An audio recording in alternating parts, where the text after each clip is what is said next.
O detetive Cenália, com a sua curiosidade agora totalmente aguçada e sentindo-se validado pela dedução precisa, questiona o último detalhe.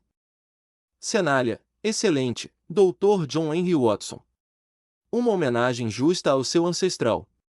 Mas há uma questão de nomenclatura, que na nossa profissão é fundamental. Se a linhagem começa com seu tataravô, John H. Watson, ele seria o primeiro. O seu avô, John Watson II, seria o segundo. O seu pai, John Watson III, seria o terceiro. O que faria de você o John Watson IV? Por que o senhor se apresenta como o terceiro? O que aconteceu na sua linhagem para pular o numeral, ou a quem o terceira na verdade se refere? A explicação do numeral terceira. John Henry Watson III sorri, relaxado e divertido pela insistência do detetive Cenália nos detalhes, algo que Holmes certamente teria apreciado. Watson III, detetive, o senhor está sendo implacável. Mas é uma observação puramente lógica, e a resposta reside em uma pequena irregularidade familiar que decidimos corrigir na minha geração. O senhor está certo na sua contagem. Meu tataravô foi o primeiro John Watson. Meu avô, o segundo. E meu pai, tecnicamente, seria o terceiro. No entanto, por um capricho, meu pai nunca usou terceira em vida, pois ele tentou se distanciar do legado investigativo por um tempo, focando apenas na medicina. Ele era apenas Dr. John Watson, sem numeral. Meu pai considerava o terceira um peso ou um fardo. A decisão familiar. Quando eu nasci, e meus pais decidiram que eu continuaria a tradição familiar, eles fizeram um pacto. Eles queriam que a minha designação honrasse a tradição de forma clara e forte, mas que também fosse um número que simbolizasse a consolidação do legado forense na nossa linha familiar. Homenagem e simplificação. Eles decidiram me nomear John Henry Watson III por duas razões. Para saltar a omissão de meu pai e restabelecer a numeração de forma clara. E, mais importante, porque meu avô, o John Watson II, era o único que não tinha um nome do meio com H. Ele foi o único a quebrar o padrão John H. Watson de meu tataravô. Ao me nomear John Henry Watson III, minha família me posicionou como o terceiro John H.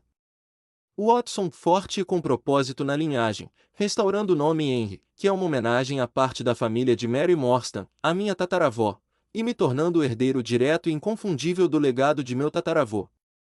Watson III, finalizando, detetive, um pequeno artifício genealógico para que eu soasse menos como uma sequência e mais como uma restauração.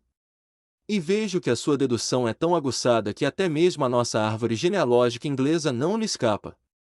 O detetive Cenália, agora quebrou o gelo e estabeleceu um respeito mútuo com o Dr. Watson III, faz perguntas mais diretas, buscando entender o percurso pessoal que levou o médico britânico a Brotóvia. Cenália, Dr. John Henry Watson III. Agora sim, as apresentações estão completas. O senhor é um médico forense de carreira, um legado. Mas, pela sua aparência jovial, não deve ter atingido essa posição apenas por herança. Qual é a sua idade, se não for indelicado perguntar? E, mais importante, o que lhe deu o estalo de entrar para Scotland Yard, em vez de seguir a vida confortável de um médico particular, como fez seu tataravô por um tempo? Idade e o impulso para Scotland Yard. John Henry Watson III sorri. A pergunta sobre a idade, embora pessoal, era esperada de um observador perspicaz como Cenália. Watson III, detetive, não há indelicadeza alguma. A transparência é a chave da nossa profissão. Eu tenho 42 anos. Sobre o que me levou a Scotland Yard, bem, a decisão foi inevitável e, curiosamente, ligada à mesma motivação de meu tataravô, a busca por propósito, mas com uma dose de vingança familiar. O estalo e o legado pessoal.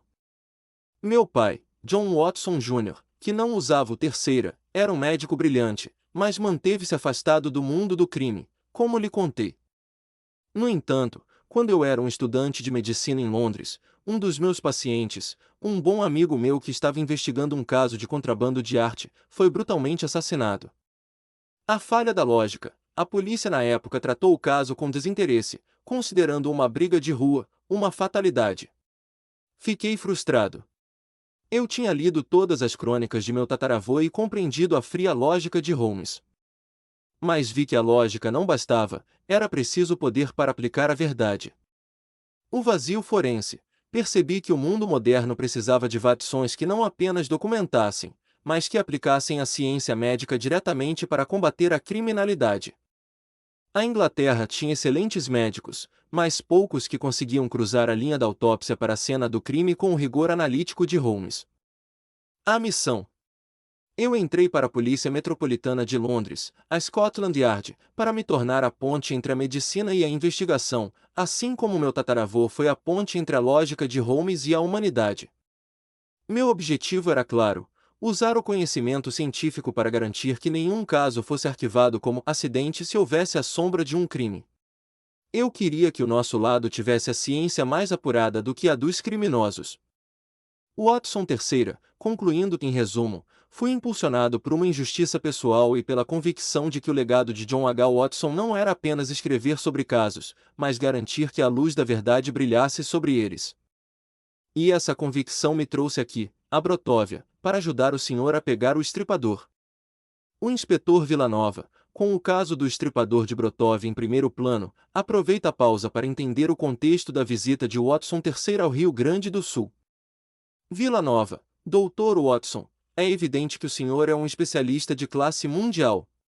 Mas, com todo o respeito, o que trouxe o ilustre médico forense da Scotland Yard até a nossa Brotóvia, aqui no sul do Brasil, no meio da noite? Qual era o seu compromisso original? E o senhor já tinha visitado o Brasil antes? O motivo da viagem a Brotóvia. John Henry Watson III ajeita o paletó, retomando o tom mais formal de sua agenda original. Watson III, inspetor, a resposta é simples, infelizmente para mim, prosaica, pelo menos até esta noite. Minha visita ao Brasil e a Brotóvia estava agendada há meses e era estritamente acadêmica. O compromisso original. Eu fui convidado a proferir uma palestra magna sobre a evolução da medicina forense britânica e o uso de técnicas de dedução na análise de evidências de DNA. O local, o evento era um simpósio de criminologia e ciências forenses organizado pela Polícia Civil do Rio Grande do Sul e algumas universidades locais. O local, como vocês sabem, foi o salão de festas do Batalhão da Polícia, onde tivemos a honra de nos conhecer há poucas horas. O tema central, meu foco era justamente o legado de Sherlock Holmes na ciência moderna, explicando como a observação holmesiana se traduz hoje na metodologia de coleta de vestígios e na análise de perfis comportamentais. Ironia do destino. O que eu estava discutindo em teoria, agora terei que aplicar na prática, ao lado de vocês. Experiência no Brasil.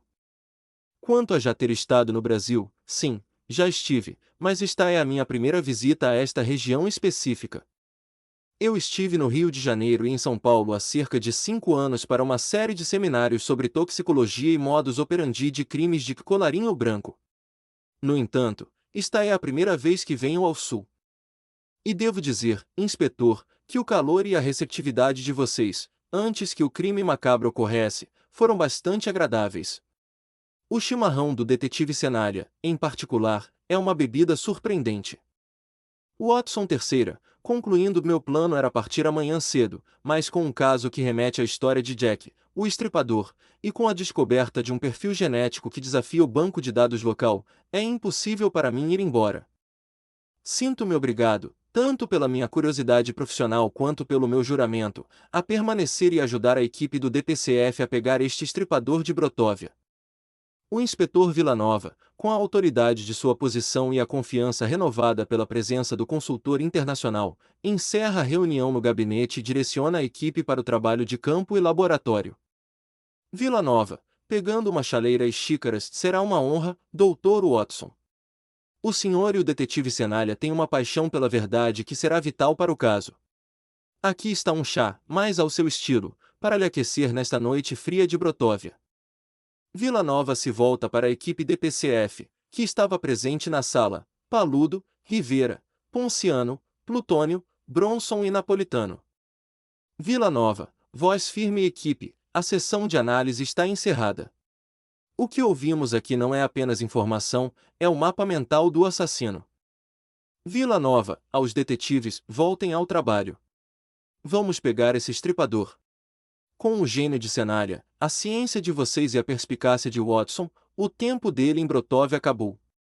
A equipe acena com determinação e se dispersa, enquanto Villanova oferece o chá a Cenália e o Watson terceira, preparando o palco para o próximo ato da investigação.